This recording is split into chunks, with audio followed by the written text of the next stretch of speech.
அனைவருக்கும் வணக்கம். இன்றைக்கி வந்து நம்ம பன்னீர் 65 எப்படி பண்ணுறதுன்னு பார்க்கலாம்.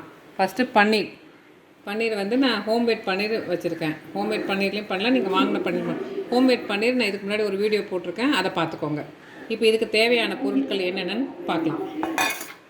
இதுக்கு தேவையான பொருட்கள்: கார்ன்ஃப்ளவர் மாவு 3 ஸ்பூன் எடுத்திருக்கேன், மிளகாத்தூள் 1 ஸ்பூன் எடுத்திருக்கேன், மஞ்சத்தூள் 1/4 டீஸ்பூன், உப்பு 1/4 டீஸ்பூன் எடுத்துருக்கேன். இப்போ இதை எப்படி செய்கிறதுன்னு பார்க்கலாம். ஃபஸ்ட்டு 1/4 டீஸ்பூன் 3 டீஸ்பூன் சோள மாவை மிக்ஸ் பண்ணிக்கணும். அது கூட மஞ்சத்தூள், இதுக்கு தேவையான உப்பு, மிளகாத்தூள் 1 டீஸ்பூன்.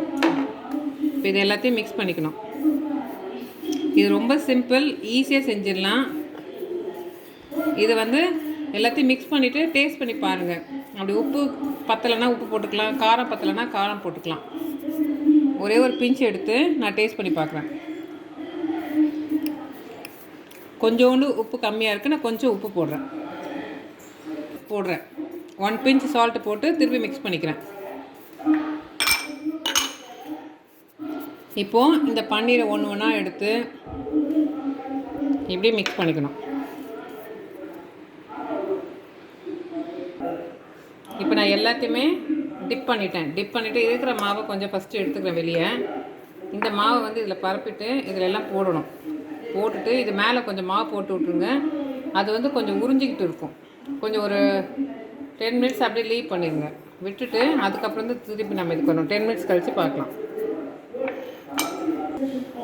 இப்போ இந்த பன்னீர் வந்து நல்லா ஊறி இருப்பாருங்க, நல்லா ஒட்டிகிட்டு இருக்குது.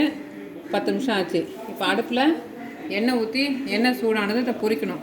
எண்ணெய் சூடாகட்டும், அது வரைக்கும் வெயிட் பண்ணுவோம். இப்போ எண்ணெய் நல்லா காஞ்சிருச்சு. இப்போ நான் அதை ஒன்று ஒன்றா போடுறேன்.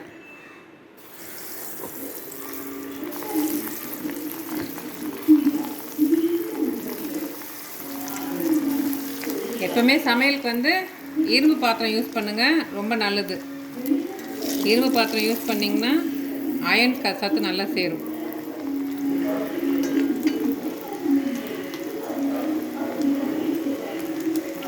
லோலையா பன்னீர் 65 ரெடி. இந்த மாதிரி மற்ற பன்னீர் எல்லாம் பொரிச்சு எடுக்கணும். இப்போது பன்னீர் 65 சூப்பராக ரெடி ஆகிடுச்சு. வீட்டிலே செஞ்ச பன்னீரில் நம்ம பன்னீர் 65 செஞ்சிட்டோம்.